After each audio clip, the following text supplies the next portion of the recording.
After getting into the car, Winnie was stunned by the large cup of milk tea in Jeffrey's hands. "Why did you only buy one cup, and it's such a big cup?" "I'll drink it with you." Jeffrey glanced at her. "We're already married. Do we have to drink milk tea separately?"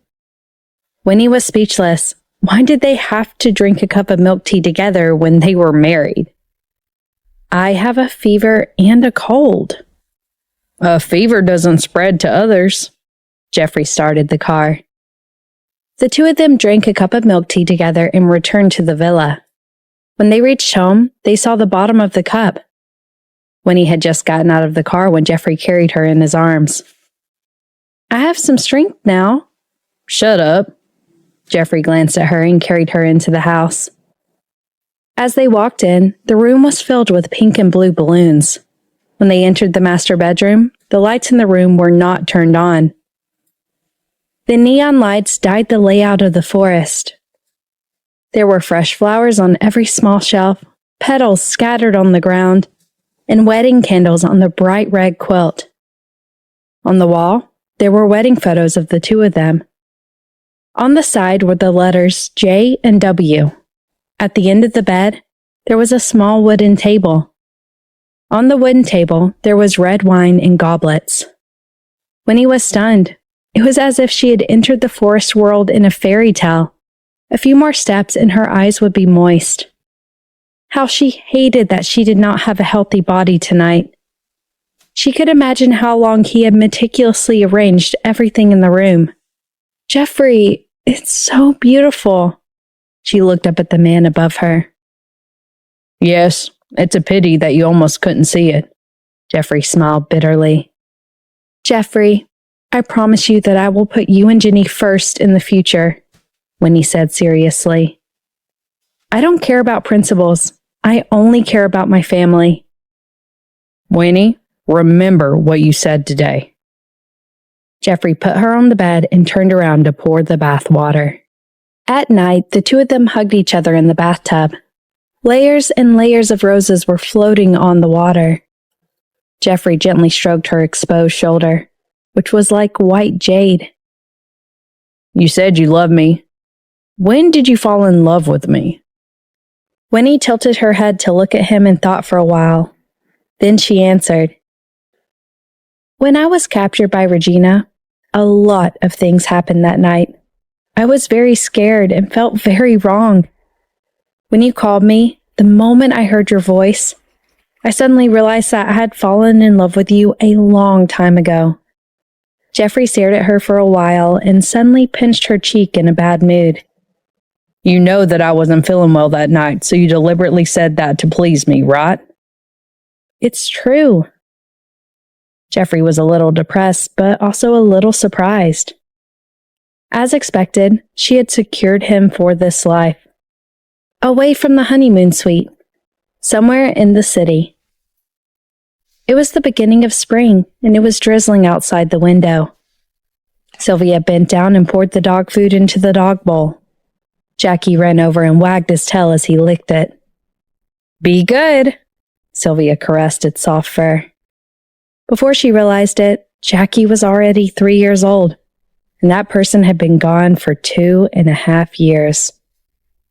She didn't know if he was still alive. She didn't know how he was doing now. She tried hard to think, but she suddenly realized that she didn't remember Jack's face clearly anymore. Perhaps it was because she was approaching 30, and her memory was not as good as before. She sighed lightly, got up, took her coat, and quickly left home. She drove to the police station, and in less than 20 minutes, she was constantly greeted at the station. Behind her, a new police officer whispered, "It can't be. Is she the captain of the first team of our headquarters? Why is she so young? And she's a woman." "Why can't a woman be captain? She may be young, but she made the most outstanding contributions to the criminal convictions in Rosewood City during the past 2 years. Last year, she even worked together with the criminal police from the other provinces to solve a large transnational drug trafficking case. She single-handedly captured the leader of the crime group." Not only that, she even destroyed a human trafficking group that was suspected of child trafficking in 12 provinces. She captured 7 or 8 human traffickers and saved more than 30 children. She received widespread praise in society. I really can't tell. I wonder what kind of man can control such a woman. She's better than any man. Who dares to court her? Sylvia kicked open the office door and sat inside. She flipped through the documents and ate breakfast. Carlos smelled the breakfast as soon as he came in. Seeing Sylvia, he sighed helplessly. Captain Bennett? Demon Bennett? Who are you calling? Sylvia glanced at him coldly. Carlo chuckled. Now the people in the Bureau have given you such a nickname. Did you catch that crazy murderer? Sylvia asked sharply. Carlo's smile froze and he said embarrassedly, That guy's too cunning. I've already issued a warrant for his arrest. No matter where he goes, I'll definitely dig him out within a month. To put it bluntly, you shouldn't have let him escape in the first place. You deserve that. You still can't get promoted, Sylvia said faintly. Captain, not everyone is as fierce and perverted as you are. Carlo sighed. Sylvia, you're still a girl. I know why you're doing this, but if Professor Jack comes back one day and you're not here, he'll be hurt. Didn't you all think that it's impossible for him to come back? Sylvia sneered faintly. Carlo touched his nose. They all did think so. Sylvia didn't argue with him. Just then, the chief of the bureau called and asked her to go up. Have you eaten breakfast? You can have the rest. Don't waste it. Sylvia offered the breakfast to him. Carlo felt a little sorry for her. Others only saw her tough side, but they seemed to have forgotten that Sylvia used to be like an ordinary police officer. However, ever since that person went missing, she seemed to have become a different person. She was working hard, and she had almost disguised herself as an Iron Man. She solved many cases by taking huge risks. She did catch many bad guys, but no one noticed her injuries. At the director's office, Sylvia gently knocked on the door and found 2 familiar faces sitting inside. One was Christian, whom she had not seen since Jack went missing, and the other was Jeremy, who rarely came back after he went to Interpol. Sylvia! No, it's Captain Bennett now. Long time no see. Christian smiled and stood up to shake her hand. Sylvia's hand trembled slightly as she went forward to shake his hand. You guys came this time. Did you have news of him? After he left for so long, there was no news at all. Now it seemed like there was finally a glimmer of hope. Take a seat first, the director said. Sylvia sat silently on the empty chair beside Jeremy. Sylvia, you've lost weight. Jeremy looked at her and sighed softly. A girl should know to take it easy.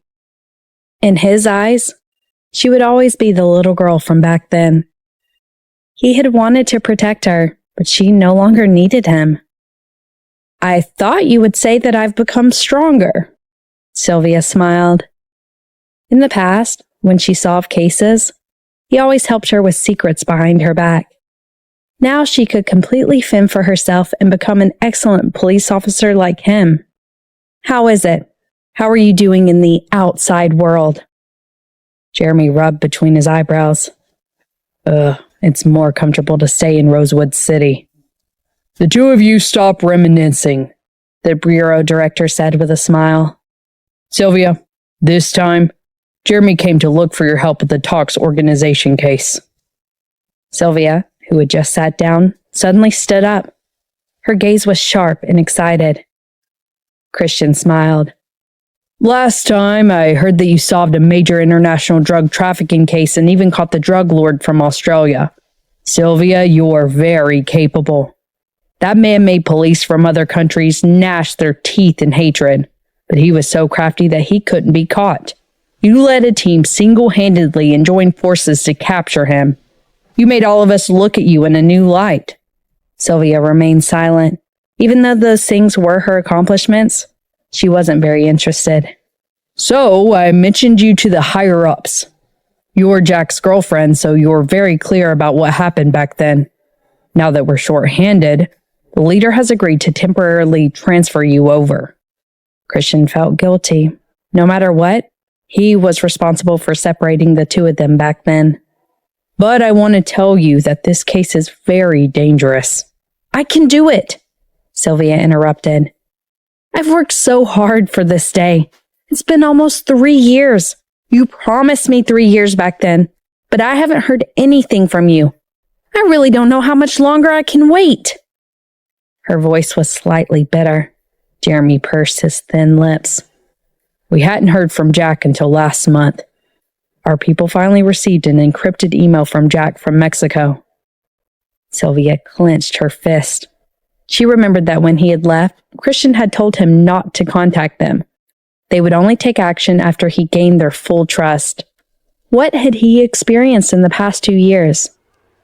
"Is he in Mexico?" Christian shook his head. "He's not here. He just came to Mexico to do something.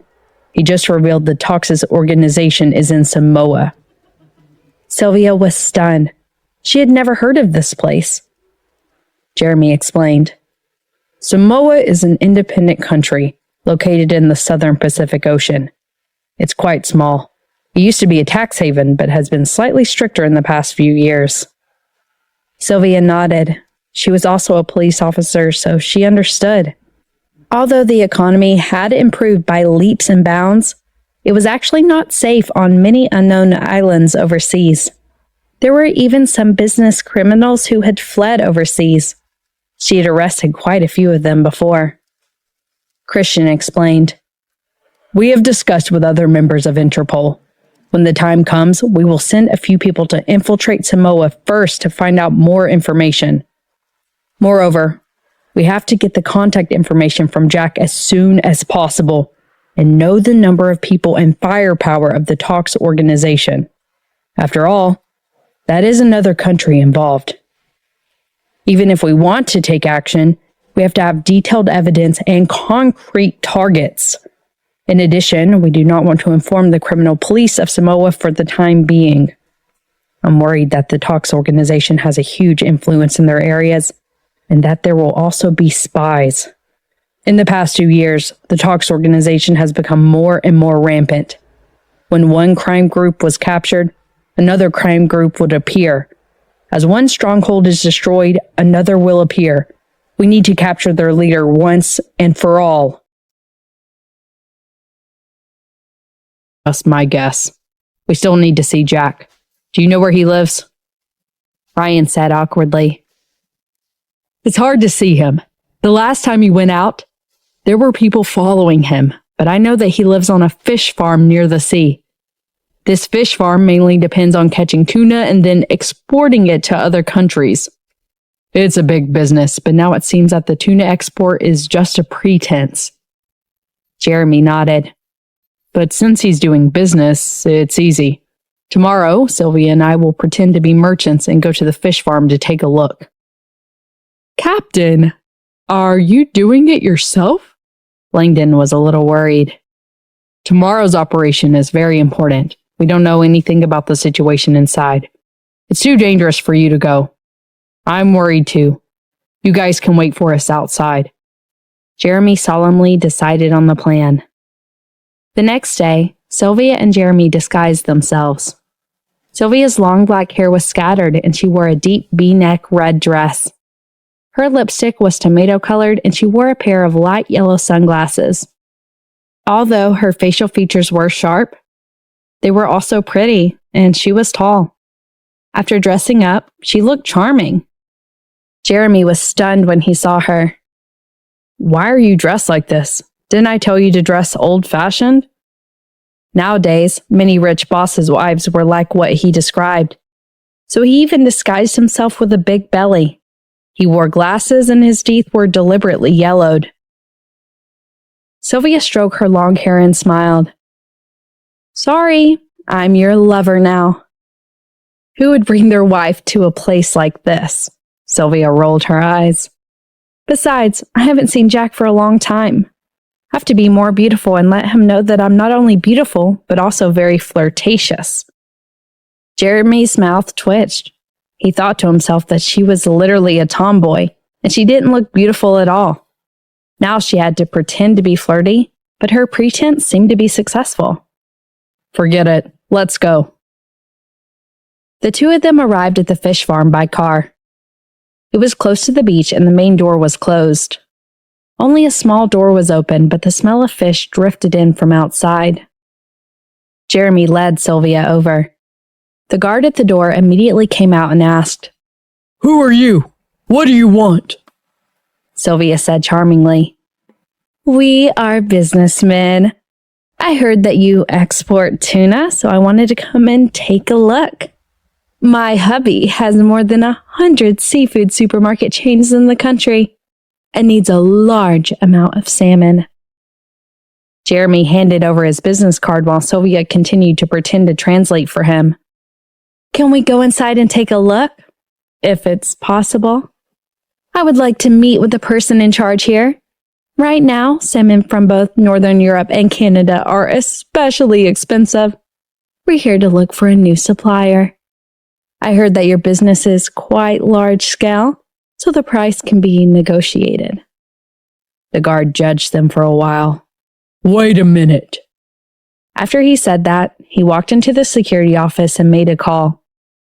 After a while, a tanned and tall man walked out. After both parties had exchanged their business cards, Sylvia and Jeremy then learned that he was the manager here, Morose.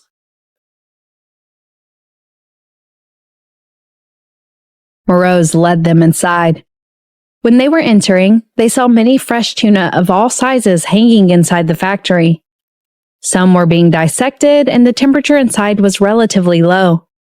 There was a fishy smell everywhere, and some made people want to vomit. Sylvia listened to Morose's introduction along the way and quietly looked around. As an excellent criminal police officer, she soon realized that there was something wrong inside, especially because the bodies and arms of those who killed fish were particularly firm. If they had been killing fish all year round, they might not have such muscular bodies. After passing through a factory, Sylvia looked at the factory behind and asked, "Are there tuna fish inside that as well?" "That's a freezer and other people's goods," Morose smiled. "It's not open for outsiders to see.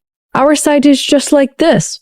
You saw it just now. These tuna fish were caught from the sea. You can try them." As he spoke, he led them to the office. A thin figure walked out from behind the factory. Under the hot sun, one could clearly see his facial features. The corners of his mouth were covered with stubble. He was wearing a white shirt and had a pair of slippers on his feet. There was a faint scar on his right cheek. His eyes were unusually gloomy and cold. Sylvia suddenly felt her head buzzing. The scorching sun on top of her head made her feel a little dizzy. She had seen him in the photos before, but it was never as clear as this moment. If she had not leaned against Jeremy, she might not have been able to stand still. Jeremy quickly pinched her waist and woke her up. Jack, who was opposite them, saw the two of them. However, his face did not change at all. He only lowered his eyes and walked towards them casually. "Mr. Kipling." Morose actually smiled when he saw him. "Why are you out today?" Jack looked at him expressionlessly and then asked indifferently, "Are they here to procure?" "Yes, I'll bring them to try the tuna," Morose said. Jack frowned and thought for a few seconds. "Is it fresh? Give me some too." "Please give me a second. I'll serve it to you later." Before Morose could finish, Jack had already strode into the office. Sylvia pretended to smile and asked, "This is—" "Yes, he is a relative of our boss. He cuts tuna very well," Morose smiled. "But he will probably become our boss's son-in-law soon." "Is that so?" Sylvia glanced at the figure in front of her. Seeing that the other party did not say anything, she could not help but pinch Jeremy's flesh. Jeremy was in a lot of pain, but he could only try his best to endure it. He felt that he was really unlucky. His ex-girlfriend and her boyfriend had problems, yet she still had to vent this anger on him. Was it easy for him? Is he worthy of your miss? Sylvia pouted and whispered to Morose. His face is disfigured. Jack's hand froze for a second. There was no way Morose could notice that, and he laughed. Then your people have quite a different aesthetic from our Samoan side. I think Mr. Kipling is more popular here. Sylvia pursed her lips. That was true. The men here were all tall and strong. They were as strong as they could be. Help me put some in. Jack suddenly turned half of his face and said in a low voice, Okay. Morose took a bowl and filled it with a lot of tuna. He said meaningfully, Mr. Kipling, you're not well. It's better for you to go in earlier. I know. Jack took the bowl and lightly drew 2 circles with his fingers in the direction where Sylvia and Jeremy were standing. He knocked 3 times. Sylvia glanced at the sight that disappeared from her eyes before smiling and tasting the tuna with Jeremy. The taste is really good. This price? The 3 of them then discussed the price of the tuna, but they did not reach an agreement for the time being. Finally, Sylvia said, Let us think about it. All right, where's your bathroom? I would like to use it. Morose pointed to the back, and Sylvia immediately ran over with her skirt. There were no male or female restrooms in the factory. After Sylvia went in, she searched for a long time and found a small SD card from the cracks in the bricks on the ground. Then she put it in her handbag and walked out. When she left, she saw a figure standing in the house on the 2nd floor. She glanced at it without leaving a trace and then went to meet up with Jeremy. The 2 of them left the fish farm. When they came out, they saw a small black car driving into the factory from the main entrance. The rear window was only slightly opened, but Sylvia still caught a glimpse of a blonde woman behind. 10 minutes later, she got into Ryan's car. Sylvia took out the SD card from her bag. Jack had told them to go to the bathroom when they were eating. It's obvious he made the SD card himself. Jeremy took the SD card and smiled. This guy is quite capable.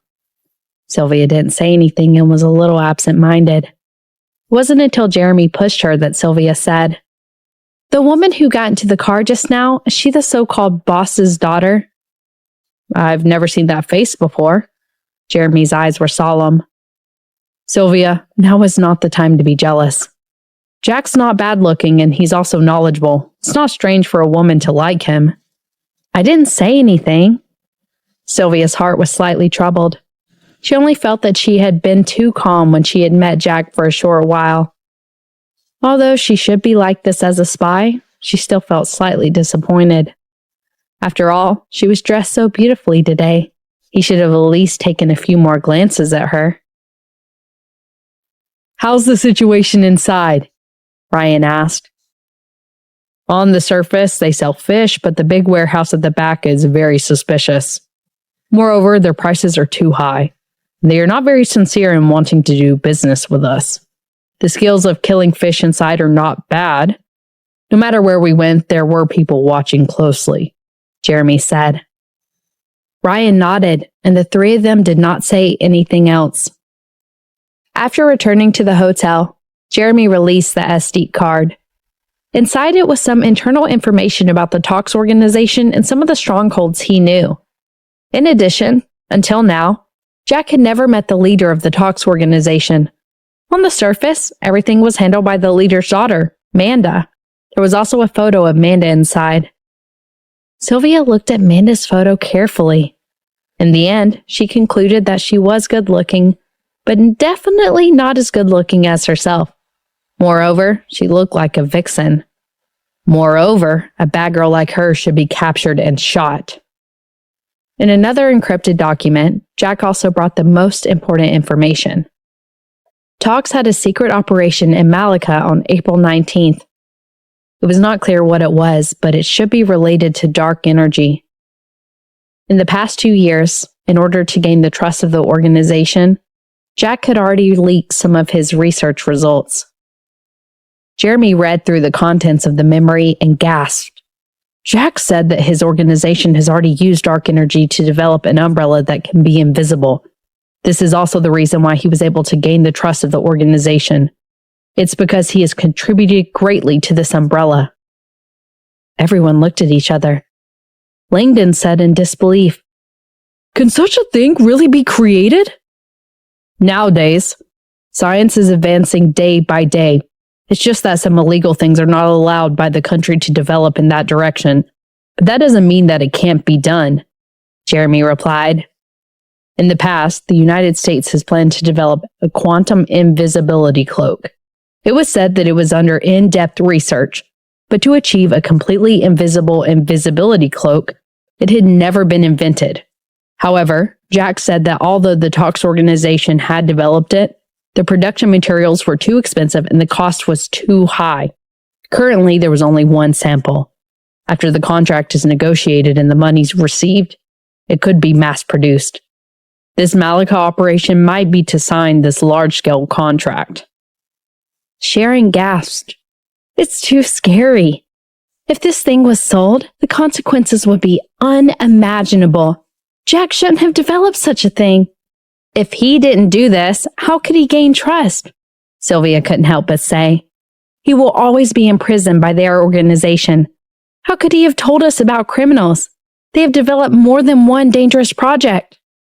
Sylvia's right, Jeremy said solemnly. Jack threw out a bait. Now that the fish are about to run out, we must catch all the fish that escaped.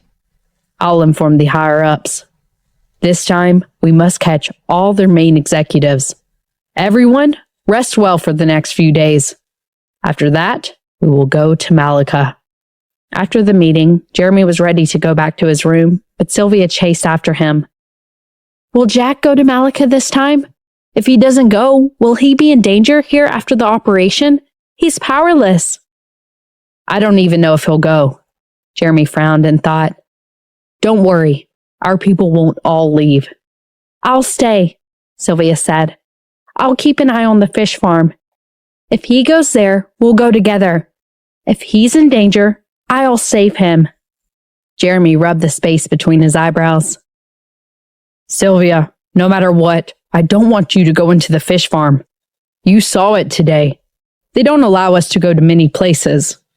We don't know what's going on inside or if there's an ambush. Besides, the economy in Samoa is already in a slump, and there are a lot of criminals. You can't count on their local department. I'll play it by ear, Sylvia interrupted him. In any case, I'll put the mission first and never expose myself in advance. Remember what you've said. Don't ever forget that your identity is first as a police officer and second as Jack's girlfriend, Jeremy said seriously. On the 11th of April, Jeremy led a team to Malika. Sylvia and Langdon stayed behind. Langdon was forced to stay by Jeremy. That night, Sylvia secretly hid near the fish farm and ended up becoming the mosquitoes' buffet. Although Langdon's skin was rough and his flesh was thick, the mosquitoes here were too vicious. Even if he sprayed mosquito repellent, he was still bitten by the mosquitoes until he was covered in blisters. I really don't understand why we have to come over tonight. Langdon's face was full of depression. They will meet tomorrow. It's only an hour's flight from here to Malika. They have a private jet. If they want to leave, they'll leave tomorrow. Just in case. Sylvia lowered her voice and said in annoyance, What if they leave today? As she spoke, she slapped her own face and a huge mosquito fell directly into the grass. Langdon looked at her in admiration. Does Professor Kipling know that you're so manly? Sylvia silently glanced at him. Does your wife know that you're so sissy since you're so scared of mosquito bites? The two of them waited for more than half an hour. At 11 o'clock at night, a black sedan drove into the factory. Sylvia recognized it. Previously, Manda had entered the factory sitting in this car, but why had she come to the factory so late? After waiting for more than 20 minutes, the black sedan drove out again. However, just as it turned a corner, the sedan suddenly stopped. The driver walked out of the front passenger seat. The rear window of the sedan was opened. Manda seemed to be talking to the driver. Beside Manda sat Jack. In the dim car, he was smoking a cigarette. "It seems that there's something wrong with the car." Langdon walked to Sylvia's ear and whispered, "Why do you think it suddenly broke down? Could it be that the professor used some tricks?" Sylvia nodded. Although she did not understand physics, it was not impossible for someone like Jack to quietly cause some problems with the car. She was nervous now. She stared at Jack through the grass in front of her. Since when had he learned to smoke? She would definitely make him quit this bad habit when he went back. However, she had to hint him that she was by his side now. Sylvia thought for a moment and made a squeak squeak sound like the sound of the insects at night. Jack, who was holding a cigarette in the car, froze slightly. He turned around and opened the car door. "Where are you going?" Manda grabbed his wrist. "To pee?" His thin lips moved slightly and he got out of the car. At this moment, the guards and security guards in the fish farm saw that the car had stopped and came over to help. "Miss, is the car broken?" "Yes." Manda got out of the car and looked annoyed. "The car has a flat tire. Hurry up and change the tire for me." Okay, please wait a moment." Jack walked to the side of the road and directly threw the cigarette he had finished smoking into the grass. Then he opened the zipper. Sylvia, who was hiding in the grass, was a little stunned. When she came back to her senses, her cheeks were hot, and she quickly turned her face away. The sound of water splashing could be heard for a long time before Manda walked over with a charming smile. Jack quickly zipped his zipper and turned around. Manda curled her red lips. "You're so afraid that I'll see you. Why? Could it be that you can't get hard?" "Whether I can or not is none of your business," Jack said as he walked towards the car. Manda quickly chased after him. "How is it not my business? I really want to give it a try." Jack looked back at her expressionlessly, then turned around and walked to the other side. He held his hand and lit a cigarette, ignoring her. Manda looked at the way he smoked. Even under the moonlight, it could not hide the cold aura emitted by his figure. His eyebrows, nose, and lips were completely flawless. Even if there was a faint scar on his face, it could not hide the suffocating smell coming from his body. "Hey, have you ever touched a woman?" Manda walked over seductively and blew on his earlobe. Her hand touched his chest. Jack grabbed her hand and pushed it away again. He said word by word, "If you want to find someone to accompany you in bed, don't look for me. I'm a researcher here, not your bed partner. Please understand." "You'll understand that I'm very skilled." Manda took out a cigarette from a cigarette box and started smoking as well. Sylvia hid in the bushes and watched this scene quietly. However, only she herself knew that she was already furious. She even had thought of tearing this little slut apart. She actually seduced her man in front of her. Did she think she was dead? And she was so horny. Had she ever been with a man before? She even said that her skills were very good. Damn, it was because she had never seen how good her skills were. However, listening to the conversation between the two meant that Jack had not let her down in the past few years. Langdon stared at her from the side. When a woman was jealous, it was very scary. If Sylvia had jumped out now, he would have definitely knocked her out. Fortunately, she did not move her body. Previously, they had felt that Jeremy should not have let Jack's girlfriend participate in the mission. After all, they were in a relationship. It was very likely that she would act impulsively during the mission. But now, he finally believed in Jeremy's decision.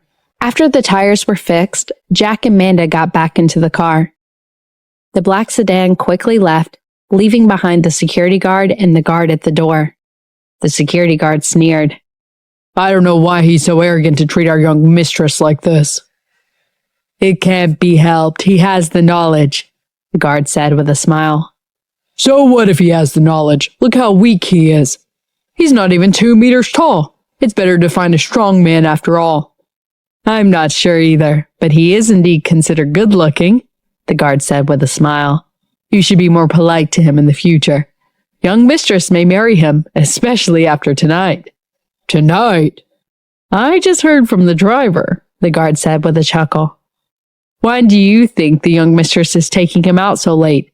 Even if she wants to go to Malacca, she won't go at this time. She has even prepared the drug.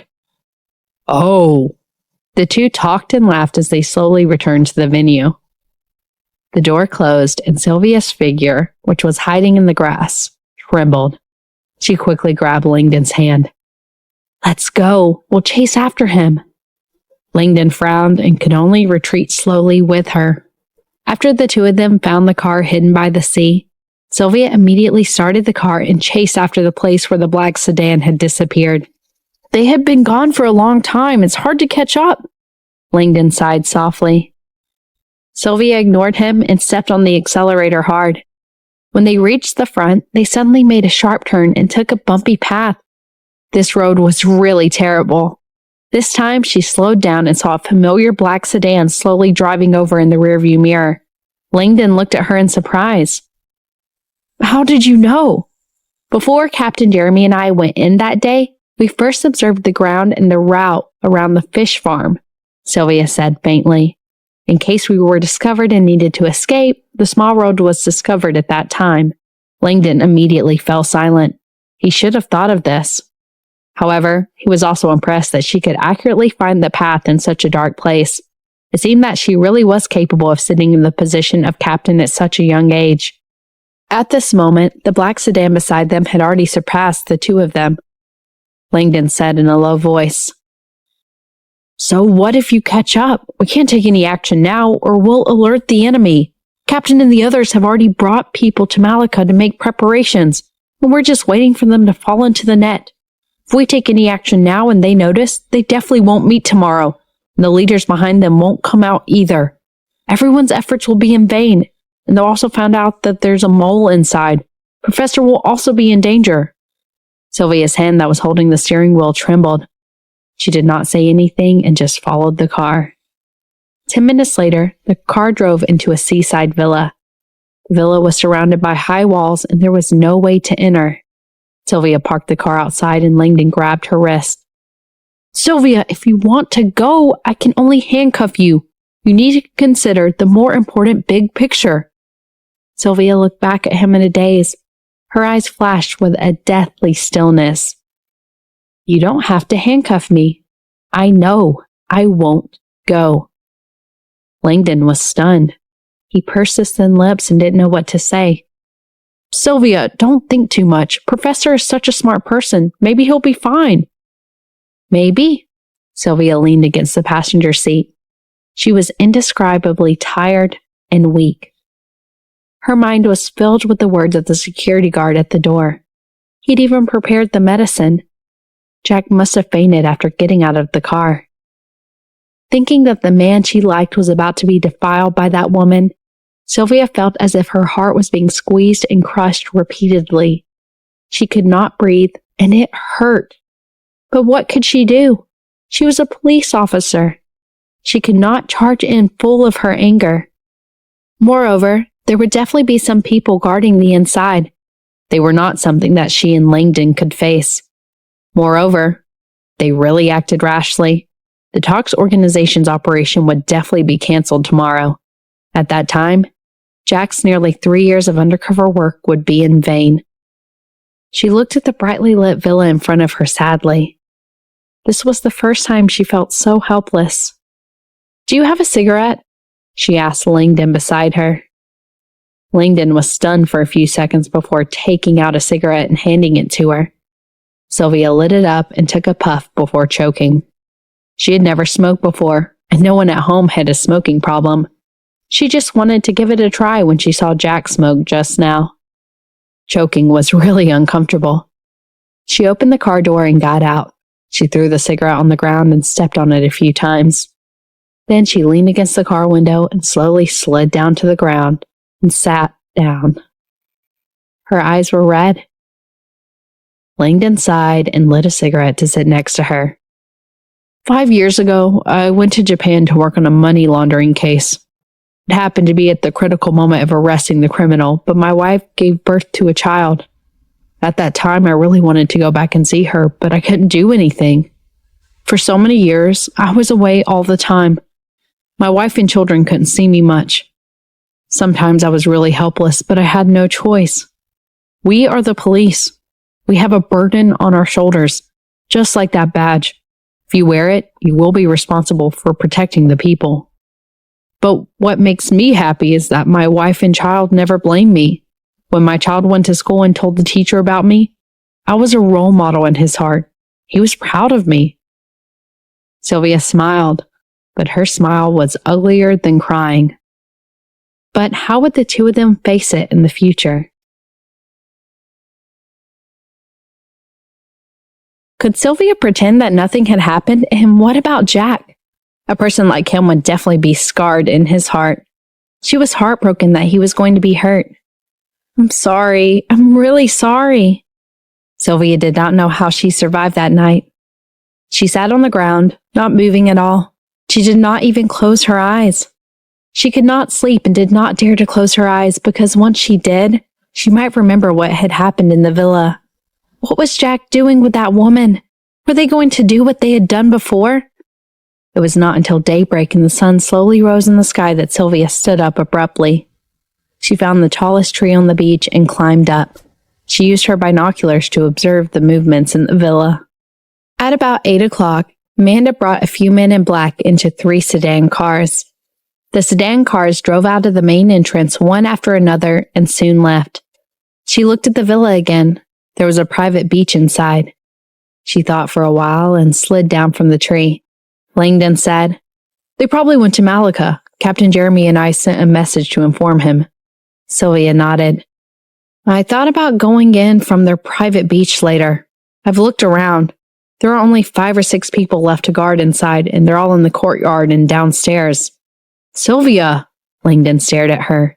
"We'll act after they start working on it. Also, if you want to go over from their private beach, you can only sneak over from the sea behind. Do you know how dangerous it is?" "I'm confident in my swimming skills. I won't let them discover me," Sylvia said with certainty. "Even if they see me, I'll kill them first. I definitely won't let them contact Manda. Don't worry, I only said that because I'm confident." Langdon rubbed his forehead with a headache. "You go. I'll cover you from the tree." "Thank you," Sylvia nodded. She had heard from Jeremy that Langdon was exceptionally good at sniping. "You have to be careful too." Sylvia took out her diving suit and oxygen tank from the trunk. After changing, she drove directly from the sea to the back of the villa. She had learned how to dive last year. In fact, she used to be afraid of diving. There were some things that she had to overcome. If she did not overcome it, there would be no progress. It took her 20 minutes to sneak into the private beach of the villa. There was a man lying on a chair on the beach, looking at his phone. Sylvia took off her cumbersome diving suit and oxygen tank. She quickly climbed out of the sea and hid behind a palm tree. The man did not notice her at all. She went around to the side of the villa from the back of the forest. Then she used the water pipe to quickly climb up to the 2nd floor. She went in through the window on the 2nd floor. Sylvia immediately found the direction of the master bedroom. She had lived in a mansion before, so she knew better than anyone which direction the mansion was headed in. The door of the master bedroom was closed. She was about to go over when she suddenly heard footsteps downstairs. She quickly hid behind the curtains and saw a person dressed as a maid come up with breakfast. She knocked on the door of the master bedroom and then called, "Mr. Kipling!" No one answered her from inside. The maid placed the breakfast on the floor and said to the person inside, "Mr. Kipling, breakfast is on the floor. You can eat it if you're hungry." After the maid left, Sylvia's heart turned cold. It looked like Jack really slept in the master bedroom last night. She originally thought that as long as she did not see it with her own eyes, some things might not have happened, but she might have thought too much. She lost her focus for a moment and laughed bitterly. However, no matter what he had become, she wanted to bring him back, and he must be feeling very uncomfortable right now. Sylvia hesitated for a while before she gently opened the door. It was very quiet inside, and the room was very large. She quickly walked in and found that there was no one inside. There was a man's shirt scattered on the floor. She recognized it. It was the same shirt that Jack was wearing last night. She walked over and picked it up. She looked around the bedroom and finally walked in the direction of the bathroom. The bathroom was completely transparent glass. She could see a figure curled up in the bathtub from outside. Just by looking at that figure, she knew it was Jack. Sylvia quickly pushed open the glass door and walked in. She was shocked when she saw the situation in the bathtub. There was no water in the bathtub. Jack had his eyes closed. His eyelashes were trembling. His cheeks were red, and his upper body was bare, but his arms were full of scars, and some of the scars were still bleeding. It was obvious that he had just been cut. Moreover, he was cut so deep that even the flesh would be seen. The bottom of the white bathtub was also dyed red with blood. He was holding a piece of broken glass in his hand and looked like he was on his last breath. "Jack!" Sylvia's expression changed drastically. She rushed over to help him up from the bathtub, but she found that his body was still very hot. Jack, who was still in a daze, narrowed his eyes. His lips were pale. "Sylvia, am I dreaming? I'm dreaming about you again." Sylvia's heart felt like it was being squeezed. She almost burst into tears. This was the first time the two of them had seen each other in such a long time. It was also the first time they had spoken, but she did not expect to hear such a sentence. "No, you're not dreaming. I'm here to find you." Sylvia gritted her teeth to prevent tears from falling, but her eyes were red. She did not dare to imagine how much pain he had suffered. "I'm here to bring you back." Jack tilted his head and pursed his lips. The smile on his face was extremely sad. "I must be hallucinating. I'm always hallucinating. How could Sylvia be here? It can't be." I'm here. Sylvia bent down and hugged him tightly in the bathtub. Her tears could not help but fall. "Why did you become like this? Tell me." Jack moaned in pain. "It hurts." Only then did Sylvia remember that she might have pressed down on his wound. She quickly let go of him. Seeing that his wound was bleeding nonstop, she quickly came back to her senses. She found a towel and tore it open, quickly wrapping it around his arm. Jack watched in a daze as she wrapped his arm. No matter how uncomfortable he felt, he slowly woke up. He held his head and regained some consciousness. "You're really Sylvia." Sylvia nodded. Before she could speak, Jack grabbed her wrist. He looked worried. "Why are you here? Hurry up and leave. This isn't where you should come." Sylvia could tell from his expression that that woman had planted something on him. She really wanted to tear that woman apart alive. How could she like someone so much? In order to get something that could hurt someone's body, how much did she put on him? It had been a whole night and he still felt so uncomfortable. "It's fine. Even if you feel uncomfortable, I'm here." Sylvia went up and hugged his head. Just like how she hugged the little apple every time, she gently stroked the back of his head. "No, you'll be discovered. It's very dangerous here." Jack stubbornly pushed her away. "Hurry up and leave." "Manda's already left, and she took all the elites with her. There's no one in the villa now, and I locked the door when I first came in." Sylvia held his hand and whispered, "Tell me, what happened to your hand? Why did you hurt yourself like this?" "She wants me, but I refuse." Jack raised his eyes. His gaze was weak and powerless. "I'm only yours. I'm afraid that I can't control myself. Every time I have an attack, I'll cut myself with a knife to keep myself awake." Sylvia was stunned. Although she had guessed it, she could not help but cry. She silently bought his head, buried her face in his neck, and cried. "How could you be so stupid? If you were forced, even if she did touch you, I wouldn't have blamed you and I wouldn't have despised you." When she entered, she thought that he had already had sex with Manda. She had thought of the worst, but she had never thought that he would use such a method to keep himself awake. She suddenly felt that she should have trusted him no matter what. "But I've already become ugly. I'm afraid that even my body's not clean. You won't like me." Jack's voice was lowered from his throat, bitter and self-deprecating. Nonsense! Who said that you've become ugly? Sylvia immediately raised her head and covered his mouth. I think you're quite handsome now. No! Jack gently covered the scar on his face with his hand. I'm disfigured. You like good-looking guys.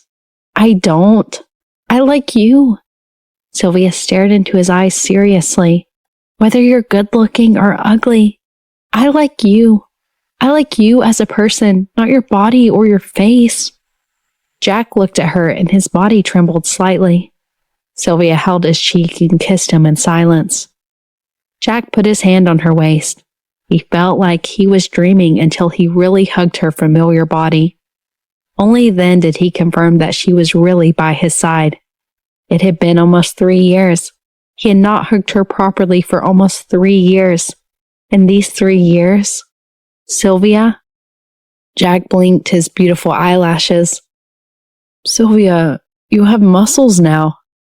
Sylvia's tender and sweet face froze. She was depressed. This guy was such a killjoy. So what if she had muscles? Who said that only men could have muscles? All the female celebrities in Hollywood had them too. I train my body every day and practice martial arts and shooting. How can I not have muscles? Sylvia gritted her teeth and said, Are you unhappy with me? If it was not for her promotion and solving the case earlier, she would not have worked so hard. In the end, it was all for him. Jack stared at her for a few seconds. When he saw the annoyance in her eyes, he suddenly smiled and curled his lips. How could he not understand? Sylvia must have worked hard to become an Interpol officer. When he first met her, she was just a small police officer at the police station. He thought that she must have been having a hard time these few years. No, Sylvia, I like you. I like you everywhere, especially when you came to the fish farm last time. The dress you wore was so beautiful that I almost didn't recognize you. Jack revealed a genuine smile from the bottom of his heart. Sylvia curled her lips. Is that so? But aren't you going to be the son-in-law of some young mistress?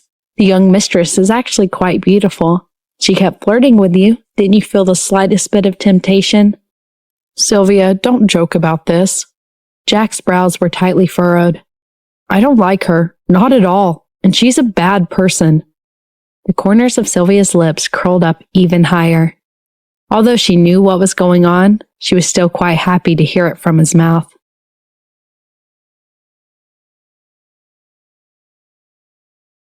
Sylvia, didn't you go to Malika?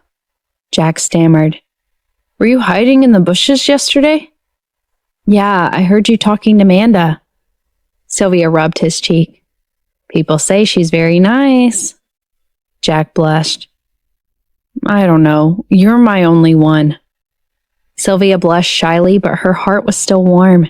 She murmured, Good. It's really good that you have this awareness. Her voice was soft and squirming. Jack smiled bitterly. Sylvia, the drug hasn't completely gone away. He clenched his fist tightly.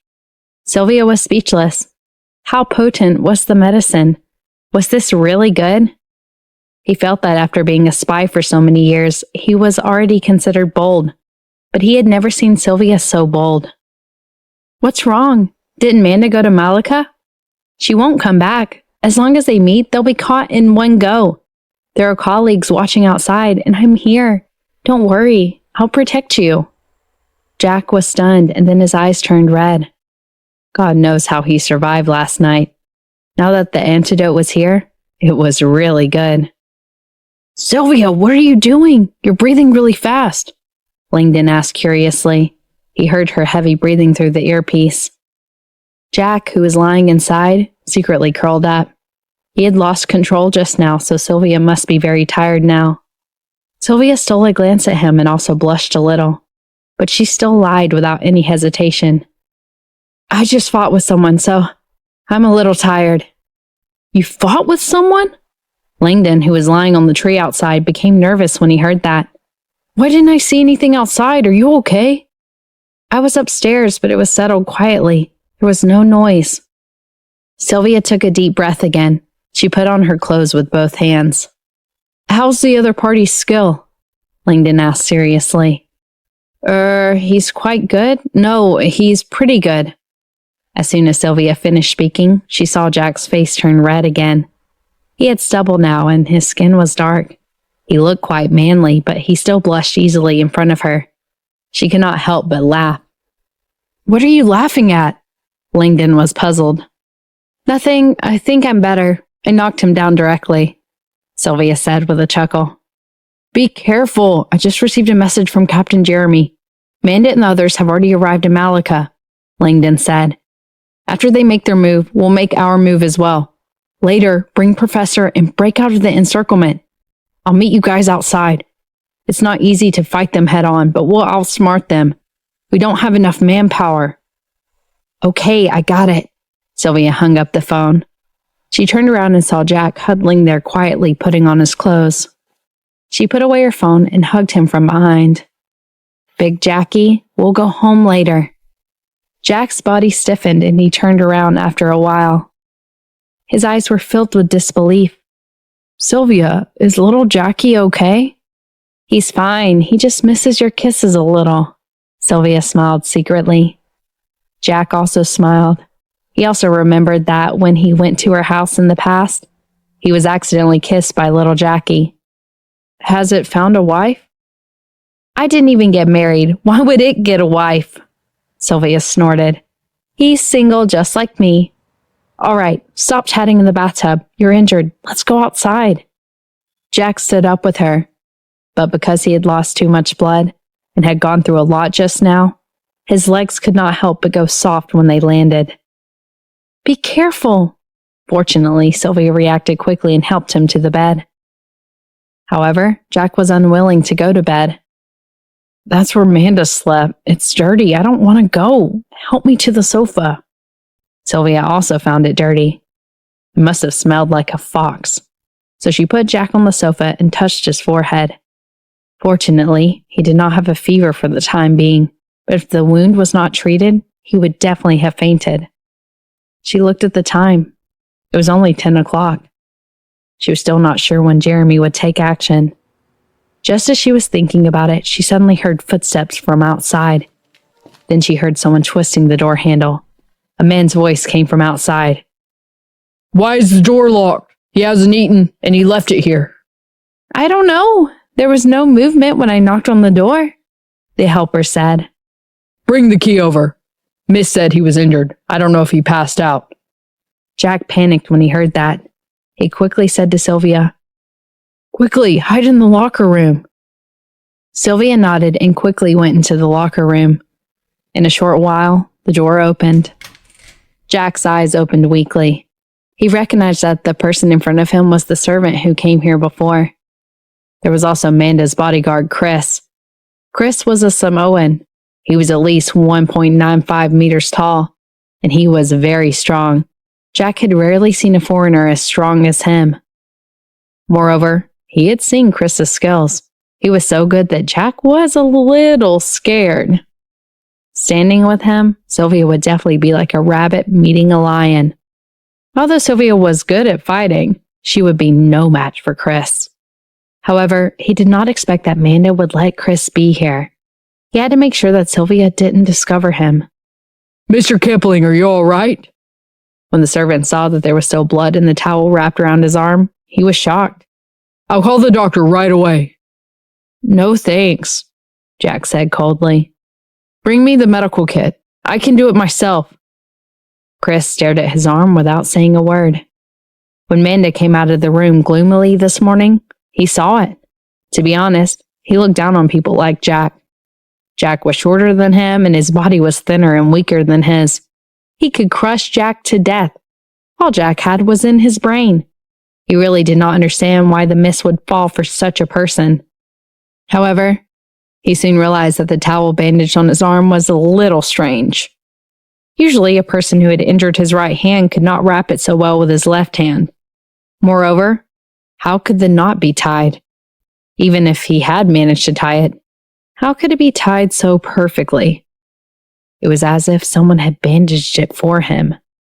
A wave of suspicion made Chris instantly alert. He looked around without changing his expression.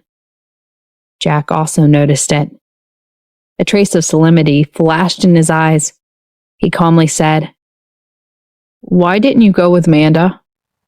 Miss was worried. She asked me to stay and take care of you. Chris glanced at the skin hidden under his shirt. There was a faint hickey mark there. He was surprised. Could it be that something happened between the Miss and him last night? You're worrying too much, Jack pursed his lips. It's safer for me if she's gone. Chris narrowed his eyes, grabbed his arm, and lifted him up from the sofa. I'm warning you. Be polite to Miss. I admit that you've made some contributions to the organization in the past 2 days, but Miss is still the Miss. It's your fortune that she likes you. Don't be so shameless. Jack's wound was squeezed tightly by him. The pain made his face instantly pale, and a cold sweat broke out on his forehead. After a long while, he pursed his lips and sneered indifferently. Then you should also remember how much contribution I've made to the organization and how much money I've earned every year. What about you? What contributions have you made? Chris's eyes froze slightly. Don't make me feel disappointed, Jack said coldly. I've surrendered to you, but I'm not your puppet. Chris stared at him in silence for a while, then let go of him and suddenly walked into the bathroom. Jack's heart sank. He knew that he must have suspected something. If he had faced someone like Chris in the past, there was nothing to be afraid of. However, now that he was here, he could not carry any weapons. It was not an exaggeration to say that he was entirely powerless. Ugh, he suddenly grunted. The servant at the side quickly came over. Mr. Kipling, please wait. I'll get the medical kit for you. Chris ignored him and directly pushed open the bathroom door. Please help me wet a towel, Jack said. Chris frowned at him but still wet a towel. However, when he entered the bathroom, his bloodshot eyes froze for a few seconds when he saw the bathtub. There appears to be nothing suspicious in the bathroom at the moment. He took the towel and went out, throwing it directly at Jack. Then he turned around and walked towards the closet. Jack was a little anxious, but he still pretended to ask in a deep voice. Chris, why are you looking around? Are you looking for something when Manda's not at home? Don't talk nonsense. Chris instantly turned around and glared at him. It's my responsibility to check the villa to prevent suspicious people from entering. What do you mean? I'm lying here alive. Who else can come inside? Jack was displeased. Your behavior's quite strange. I think you're the strange one. Chris pushed open the closet door with a force. Just as he walked in, a fist came directly from behind the door. He instinctively blocked it. He felt as if his arm had been stabbed by something. However, before he had time to think, a young woman flashed out from behind the door. She looked like in her 20s. Chris quickly reacted. He knew that Jack must have betrayed the Miss. Otherwise, no one would have snuck in. Just as he was about to take out his walkie-talkie, Sylvia raised her leg and swept it at him. She kicked the walkie-talkie away. However, Chris quickly grabbed one of her legs and threw her into the wardrobe. The force of the throw was very strong. Sylvia suddenly felt her internal organs churning. She endured the pain and tried to get up. She saw Chris pick up the walkie-talkie, but not long after, his body shook and he fell to the ground and fainted. Sylvia! At this moment, Jack came in with a knife. He was stunned when he saw this scene. What happened to him? Sylvia struggled to raise the ring on her hand and smiled bitterly. The ring you gave me had an anesthetic in it. This damn pervert! I thought he would faint immediately, but I didn't expect him to hold on for so long. Jack immediately let out a sigh of relief and quickly held up Sylvia. Seeing a girl fall so heavily, his heart ached. You shouldn't have come in. Even if Manda has left, it's still very dangerous inside. Sylvia frowned. She also felt that she had been a little rash today. Fortunately, she acted decisively in the end. However, on second thought, wasn't it the same every time she went on a mission? There were always risks and dangers. She had experienced all kinds of difficult situations and had been through thick and thin. Since I'm here, I am prepared. Don't worry. I'm worried about you. Jack's frown was so deep that it could kill a fly. Did you know that someone ambushed Chris in the past? Chris wasn't injured. Instead, the attacker injured himself. His body is as strong as a wild beast. All wild beasts are paper tigers in front of me, Sylvia snorted. She endured the pain in her back and glared at him. By the way, what did you mean a moment ago? How dare you disobey me? I didn't. Jack had just finished speaking when he heard a knock on the door again. It must be the servant. Don't go out. After he said that, he walked out. The servant came in with the medical kit. When she saw the situation in the room, she was a little puzzled. Where's Mr. Chris? He's gone. Jack untied the towel in his hand. The servant helped him with his wound, turned around, and bent down to pack his things. When he was done, Jack grabbed a vase and knocked out the servant.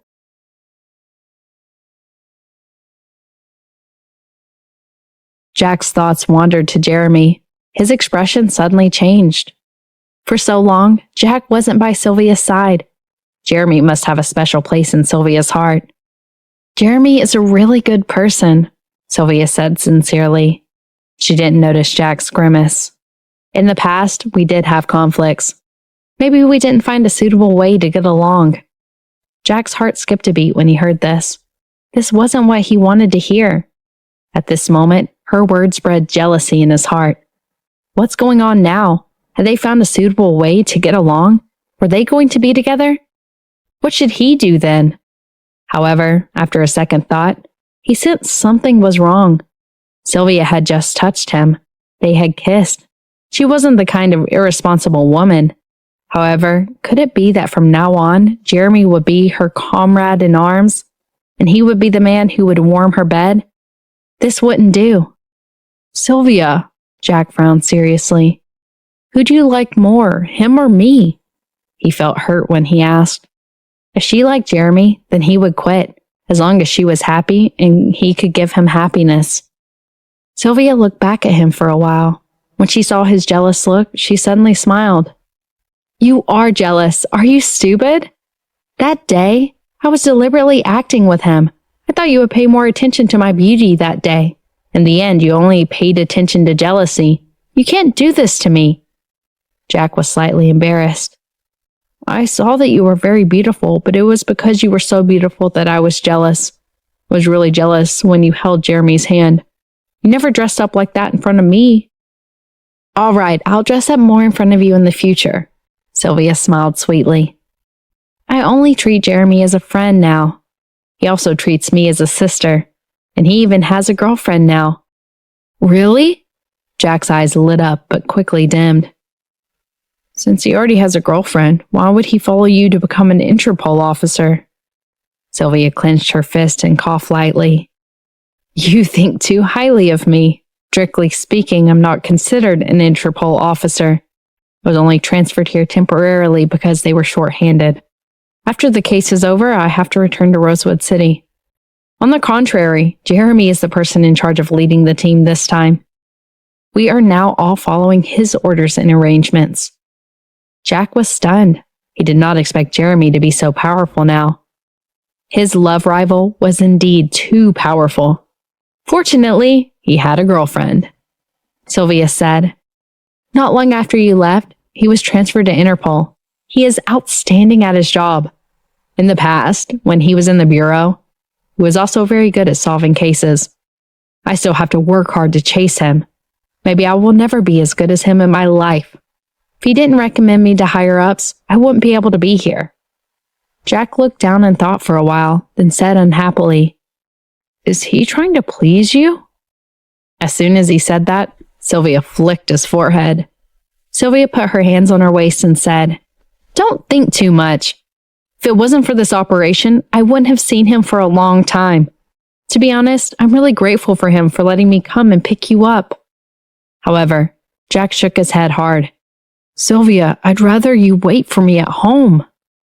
Sylvia placed her hand on his shoulder and smiled. I had to come. If I hadn't come, I wouldn't have known that the young miss of the organization was crazy about you. If I hadn't come, I wouldn't have known that she was craving you. If I hadn't come, I wouldn't have solved it for you. Just now? She raised her eyebrows playfully. Jack was tickled again. He couldn't help but remind her, Sylvia, don't forget our current situation. Now is not the time to flirt. Sylvia was a little choked. It seemed to make sense. However, she couldn't control her unrestrained heart when she saw him.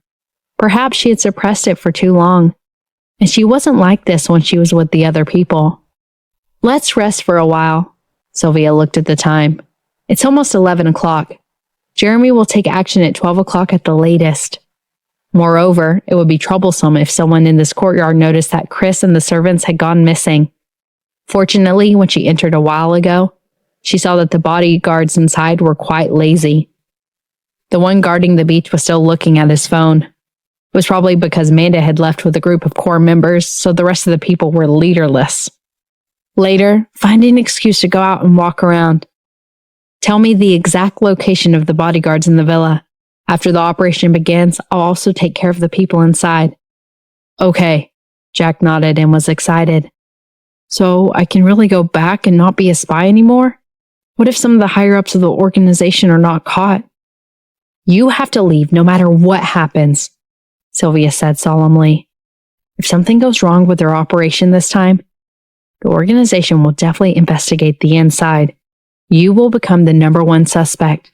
Moreover, with the information you gave us before, the police already know the stronghold.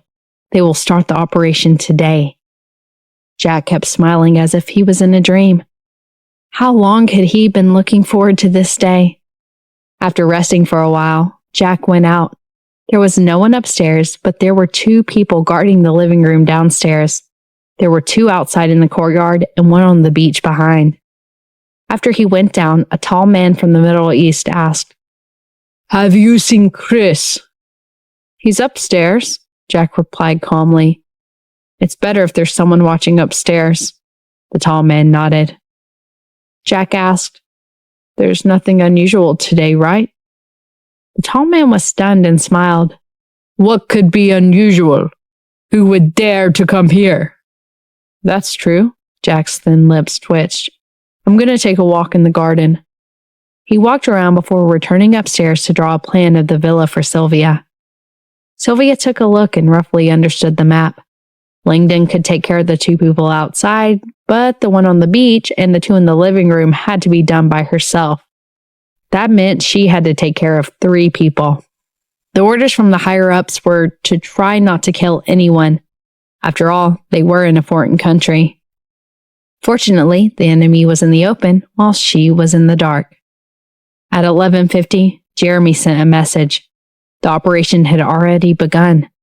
Sylvia immediately stood up and Jack followed closely behind. Where are you going? Stay in your room, Sylvia said. Jack was stunned and shook his head. I have to go with you. After saying that, he looked at her and picked up the vase that he had used to beat people before. He used his gaze to tell her that this was his weapon.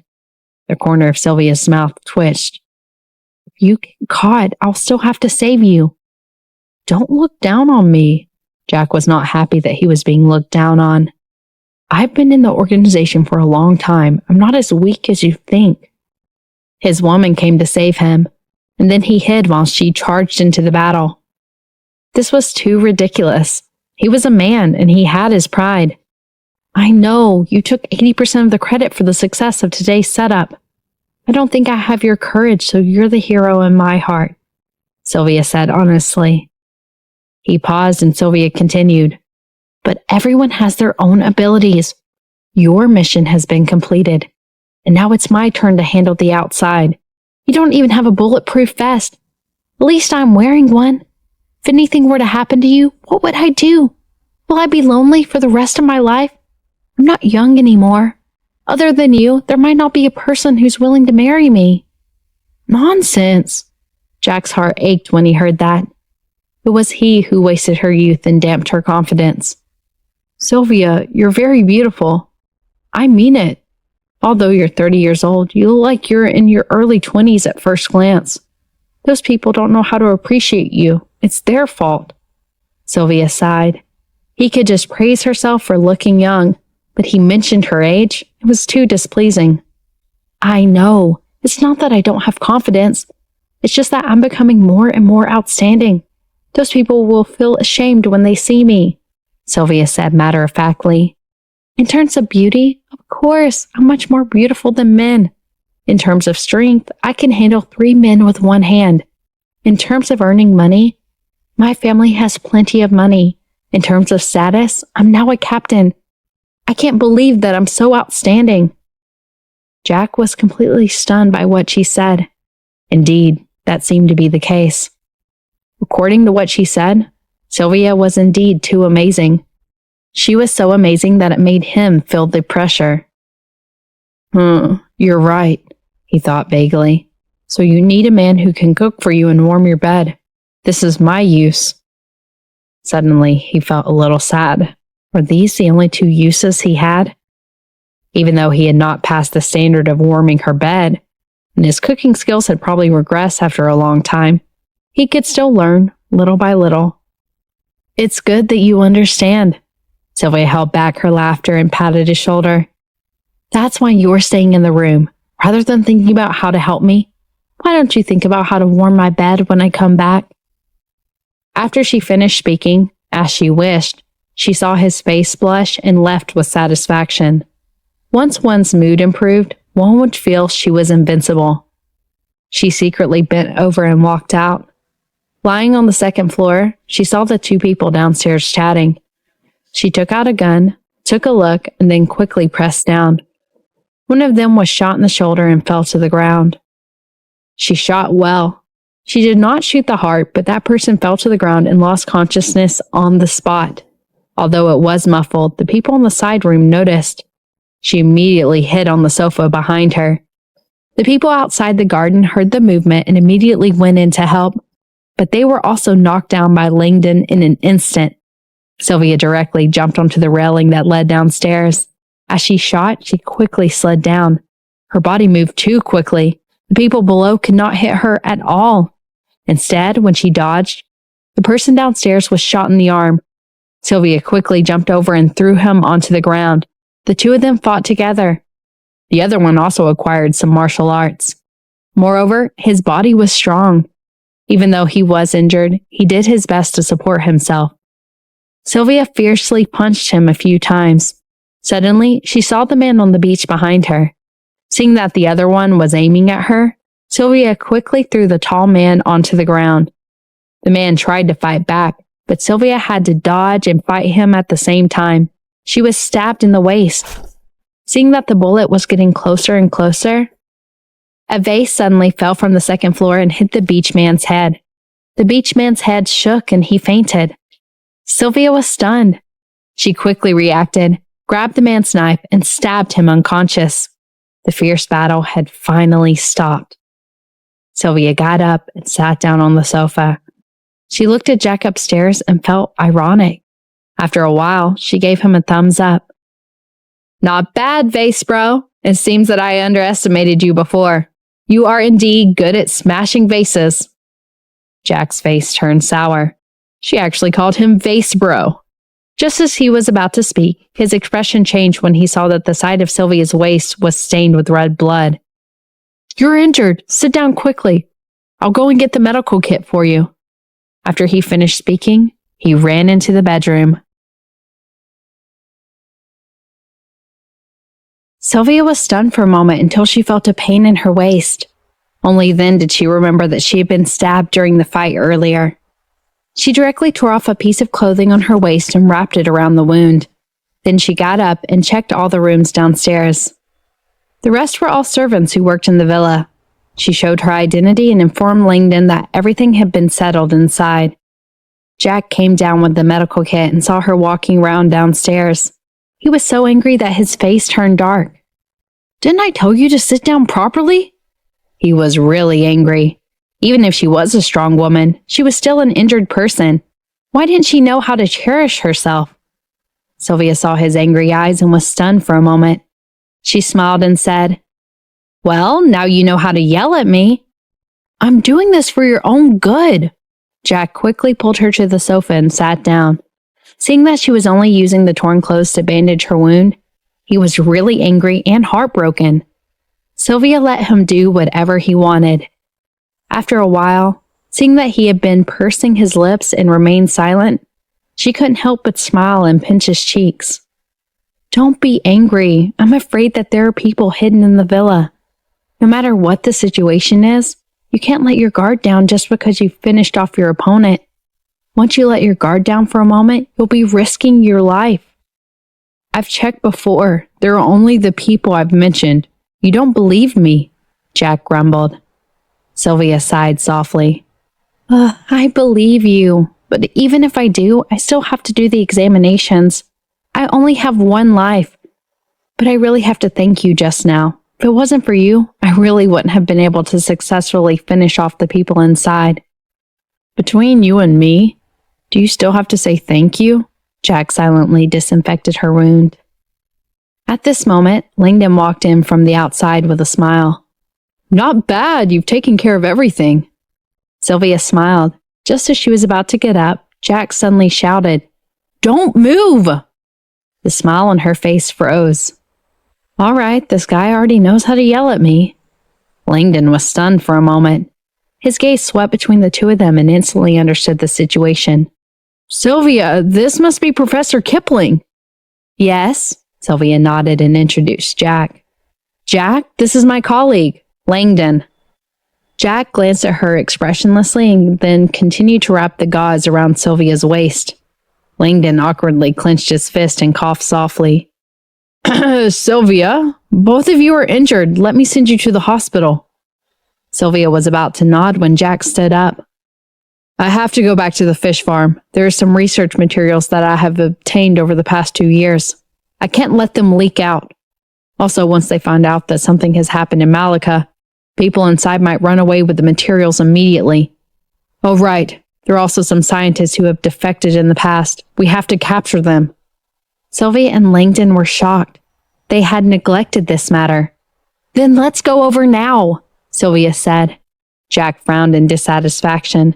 His lips moved slightly and Sylvia interrupted him. "There are no extra police here now. You saw my wound.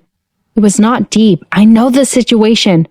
I won't use my life to fight the enemy. I still have to wait for you to go back and marry me." Jack was stunned.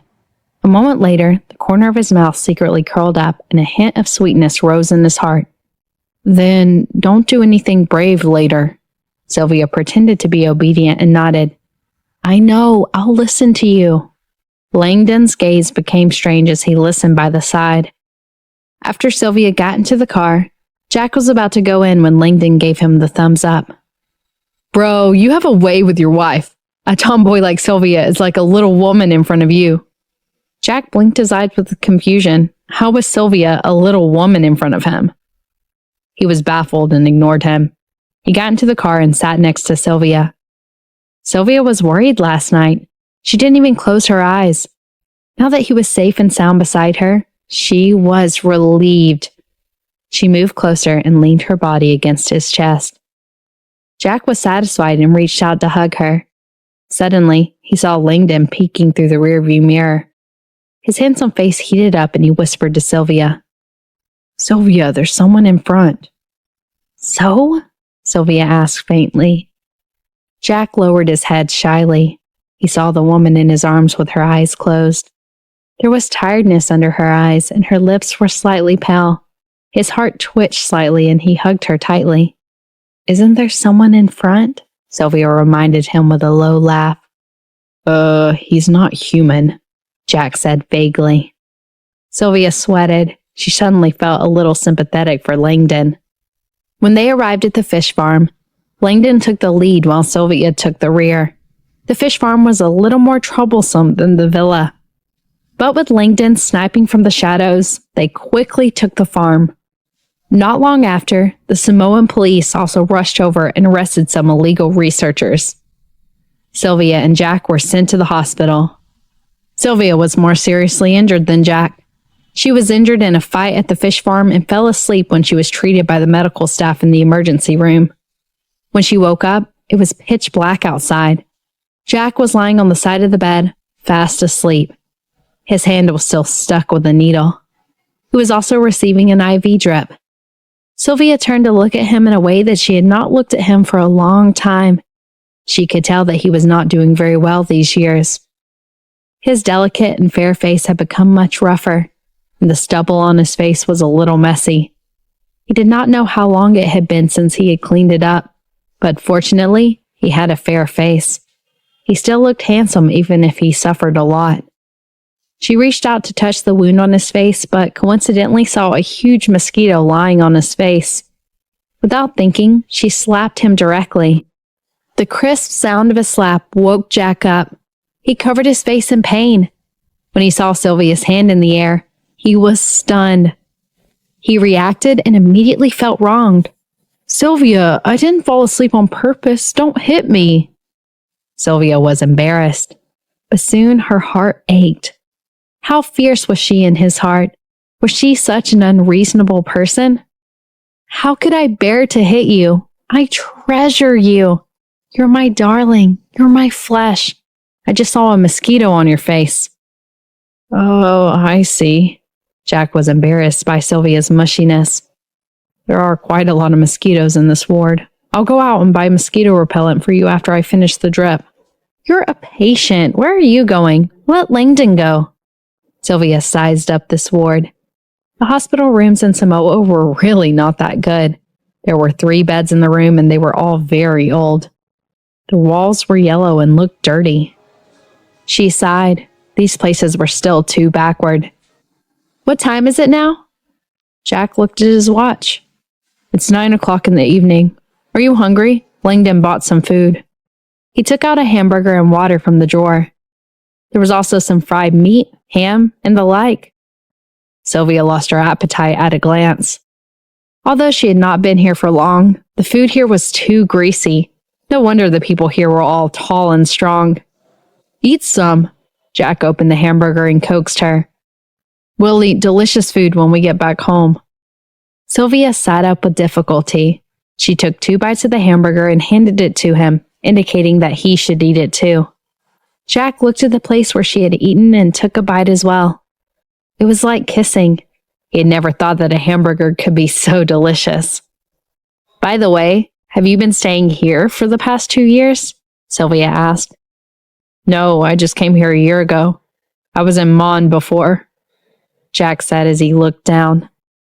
Sylvia noticed his expression and held his hand. "You must have suffered a lot there." "It's not too bad, but they locked me up and I couldn't go anywhere," Jack said in a low voice. "Fortunately, there was a small window where I was staying." Sylvia's chest hurt. She could imagine what kind of place it was. If it was her, she would definitely go crazy. "Jack?" "You don't have to feel sorry for me." Jack knew what she was thinking and shook his head. "Actually, the environment there was much better than the place where I was locked underground. I could daydream, look at the stars, think of you, and do a lot of things. I definitely didn't feel bored." "But I feel sorry for you." Sylvia obviously understood his personality. In the past, he could daydream for an entire day. But at least at that time, his body was free. What happened after? "After that, I pretended to be locked up for too long and I couldn't take it anymore." Jack chuckled. "They didn't really trust me. It was only after I focused on scientific research and helped them invent some products that they gradually believed in me. Later, I came here again, but I still didn't have much freedom. Every time I went, there would be people following me. They thought that if they didn't tell me where I was and didn't allow me to use communication equipment, I wouldn't know where I had been. In fact, as long as there were windows. I could see the stars and the moon. I could calculate the exact location based on the world map and the equator in my mind. I hadn't left Mon for a day, but I knew where they had a stronghold. They even locked up some of the people who were kidnapped by them." Sylvia understood. Now she really admired Jack.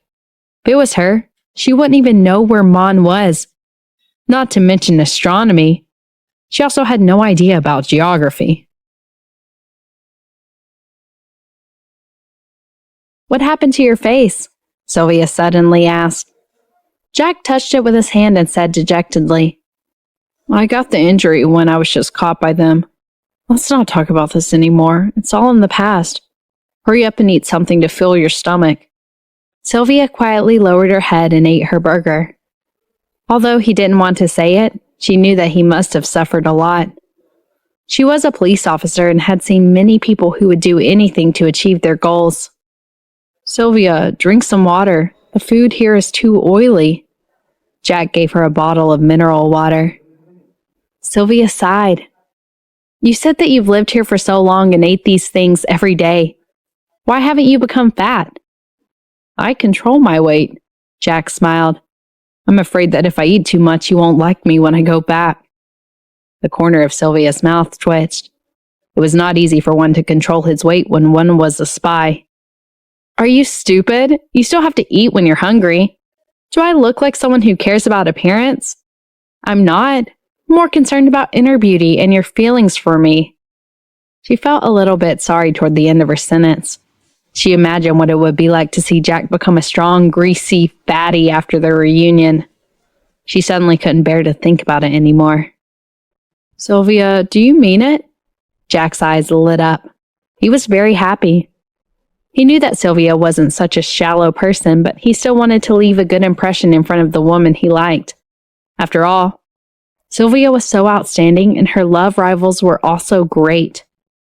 Of course, Sylvia lowered her head and took a bite of her hamburger. She was suddenly worried that he would indulge in his body size from now on, so she quickly added, But I don't think it's good to be too fat. Appearance is secondary. One is susceptible to diseases like high blood pressure and diabetes. You're right, Jack nodded in agreement. Sylvia, you know how to take care of yourself now. Is it because many of the elders in my family have diabetes? Sylvia chuckled. Suddenly, her phone rang. It was Jeremy. Sylvia, I heard that you and Jack were injured. Are you feeling better now? Jeremy's voice drifted over.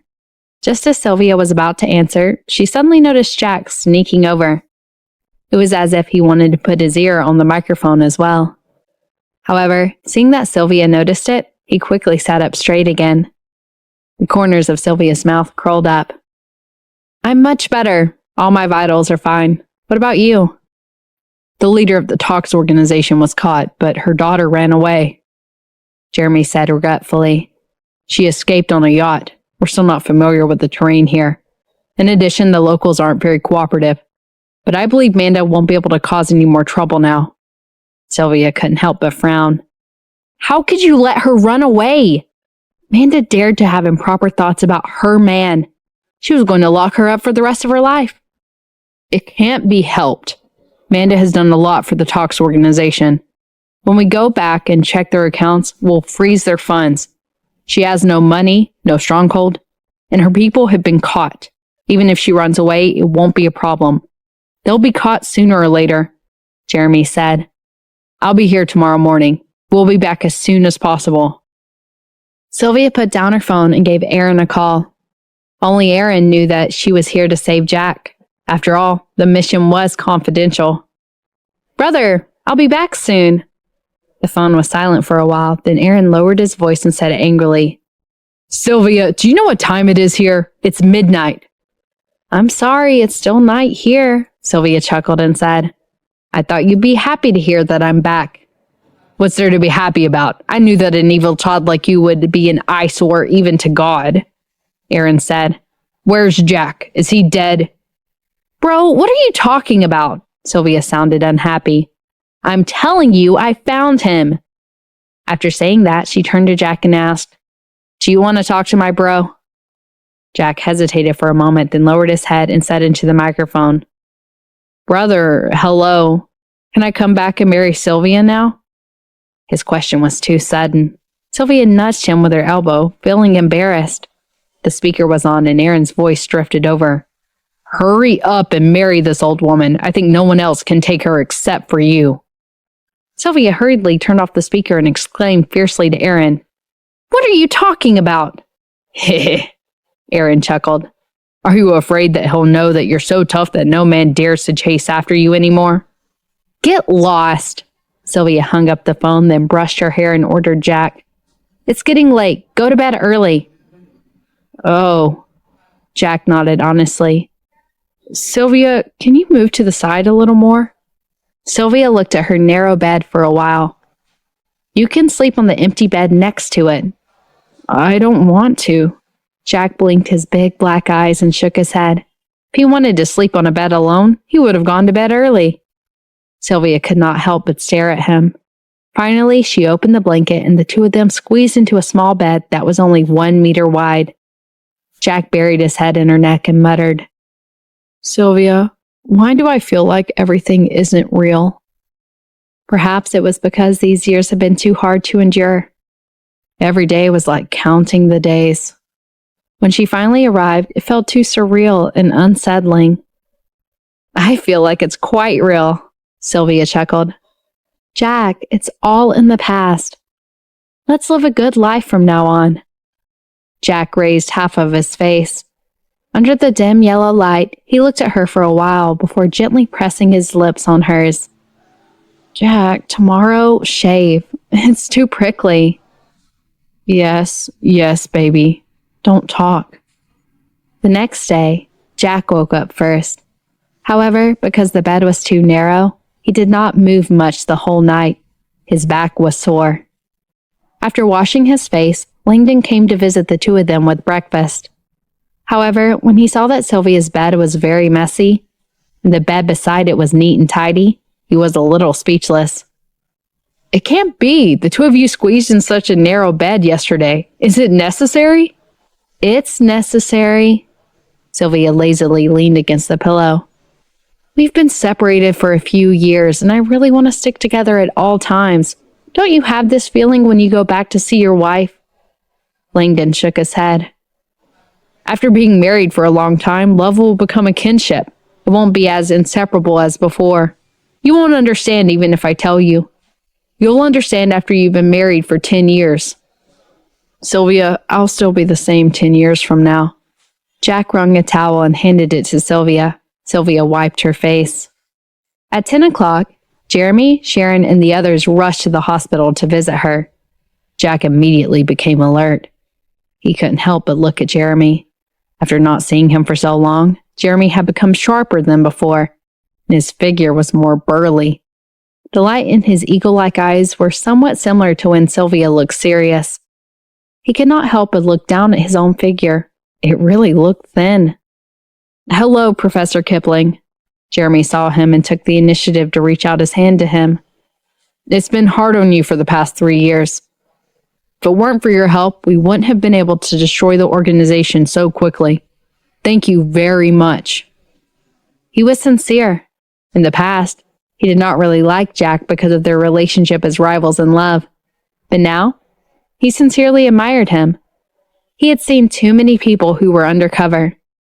Being undercover was a very dangerous and difficult thing. Firstly, one could die at any time.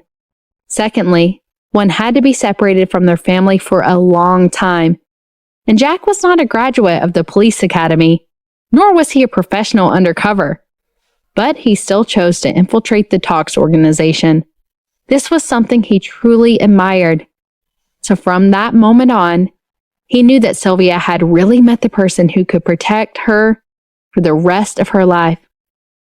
Jack was stunned by Jeremy's passionate look.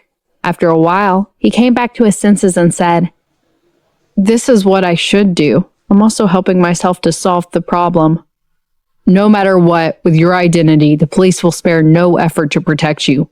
Your courage to take this path is commendable, Jeremy said with a smile. I know that you've been wandering abroad for so long and are eager to return. When we've settled the matter here with the local police, we can return to our country. Sylvia asked, How long will that take? About 3 days, Jeremy said. Manda's villa and fish farm need to be searched. Sylvia, although your operation with Langdon was successful this time, as the captain of your mission, I still have to talk about you. Do you know what you did wrong? Sylvia lowered her head in shame. Jack quickly said, Sylvia did well. She was brave and resourceful. She captured all the criminals. You guys were lucky this time, Jeremy said seriously. Sylvia's most impulsive part was that she shouldn't have entered the villa ahead of time. She was lucky that she didn't alert the enemy. According to the original plan, She should have waited for us to take action before she took action. If anything goes wrong in the middle of this, all of our plans will fail. I'm sorry, Sylvia said softly. Being confident is a good thing, but don't be overly confident, Jeremy sighed. All right, I won't talk about this anymore.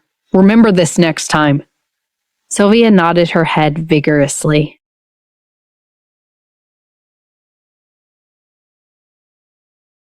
In a coffee shop on the corner of the street, people came and went. Jack felt guilty. Officer Jeremy, Sylvia is doing this because of me. When a police officer carries a mission, you must always remember that she's a police officer, Jeremy interrupted him. Jack felt guilty. Officer Jeremy, Sylvia is doing this because of me. When a police officer carries out a mission, you must always remember that she's a police officer, Jeremy interrupted him. Jack did not say anything. Although he felt sorry for Sylvia being scolded, it was still good to be scolded by Jeremy. This way, Sylvia would not have anything romantic to do with him. After thinking for a while, he turned to Sylvia and said, Sylvia, what Officer Jeremy said is very reasonable. Next time, please listen to your boss carefully. Sylvia stared at him silently. It was fine if she was told off by Jeremy, but he was her boyfriend. What right did he have to criticize her? Jack turned his head and said to Jeremy, In any case, it was Officer Jeremy who succeeded this time. When Sylvia and I go back, please remember to come and drink with us at our wedding. Jeremy was stunned. His gaze became subtle. Although Jack had always been wary of him in the past, he seemed to be a little more calculative now. However, this was also normal. After all, after such a long period of experience, it was impossible for him to still be innocent like a blank piece of paper. If the two of you ever reach the day of marriage, I will definitely come, he declared with a faint smile. However, some things are still uncertain. For example, Sylvia and I almost got married in the past, but we didn't get married in the end either. Jack was instantly enraged, and flames appeared in his eyes. In the small ward, the flames of war spread. Sylvia had a headache. Others might not know, but she could tell very well that Jeremy was provoking Jack on purpose. Sharon asked in confusion, Captain Jeremy, you and Sylvia? Jeremy chuckled. Sylvia and I grew up together. Sharon understood. Then don't let your girlfriend find out about that. She gets jealous easily. Jeremy's face stiffened. He quickly cleared his throat. Sylvia, no, take care of your injuries. I still have a lot of things to do. All right, hurry up and leave. Sylvia waved her hand. After the group of police left, Jack sat next to Sylvia with an unhappy expression. We'll get married when we get back. We have to get married. Sylvia looked at him from the corner of her eyes and suddenly could not help but pinch his face. Oh, you know how to play tricks now. You deliberately provoked him just now. Jack's face turned red. He did not expect to be exposed so quickly. You didn't hear what he said. He meant that we might not be able to get married yet. He deliberately cursed us.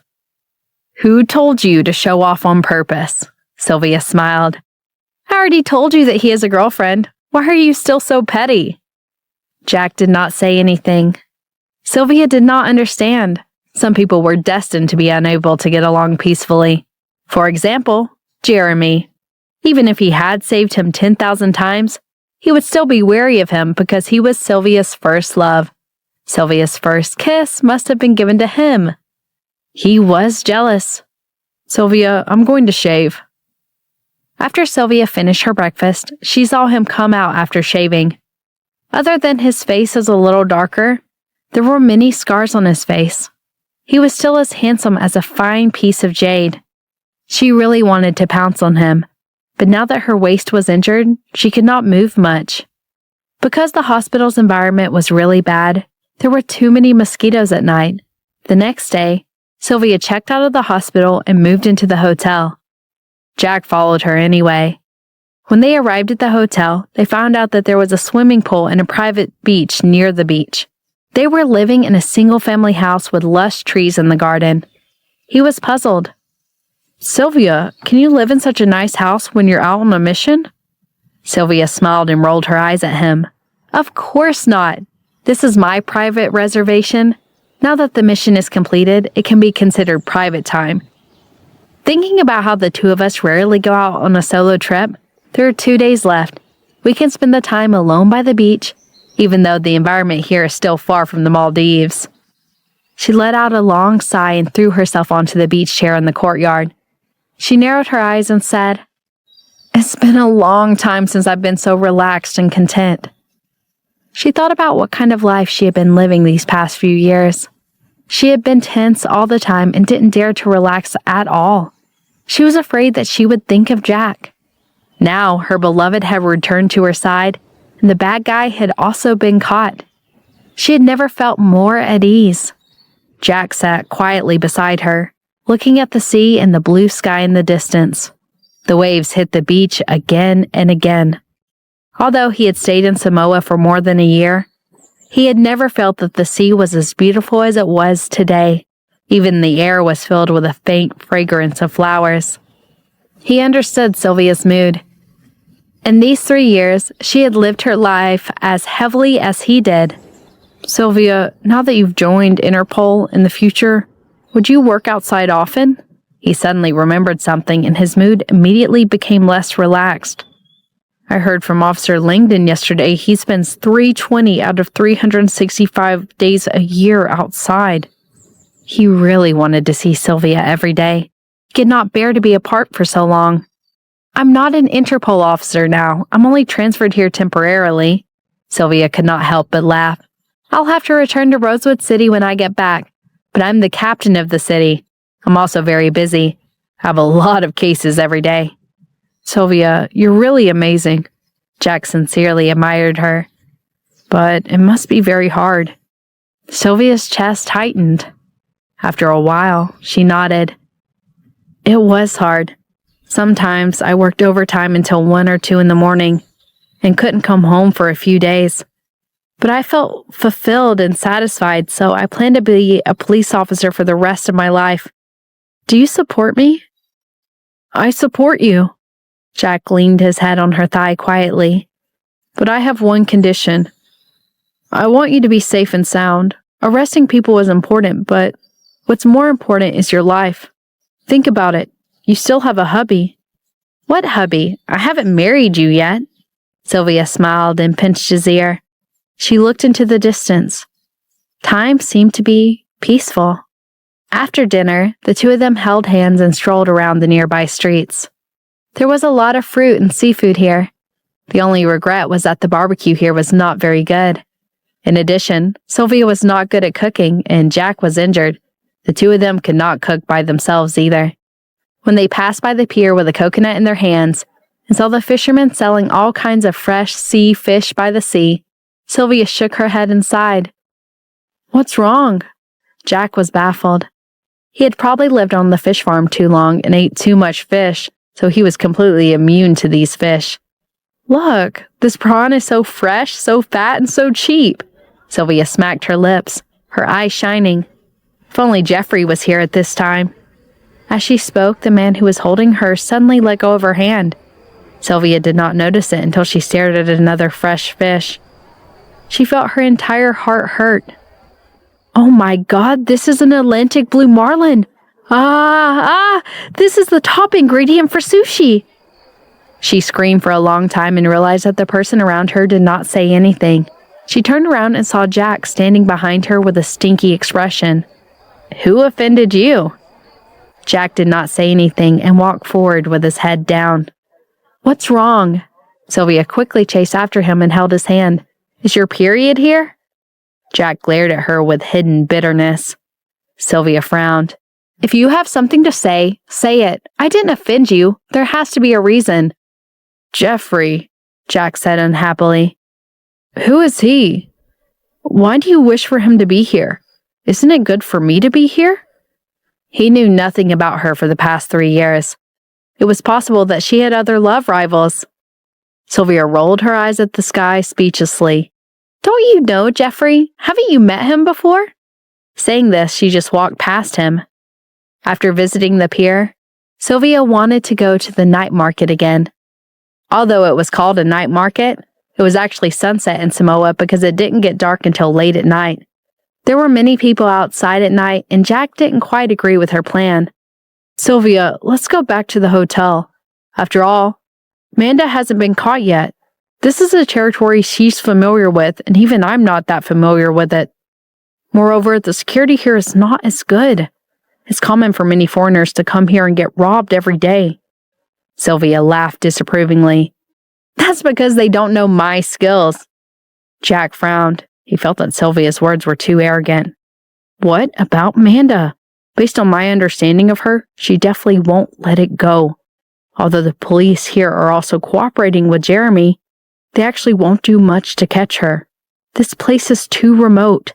Many people have immigrated to other countries. That's perfect. Amanda will never return, Sylvia scoffed. Moreover, Amanda doesn't know me. Why is she looking for me? I haven't even shown up in front of her during the operation. But she knows me. She must know that I'm a spy, Jack muttered.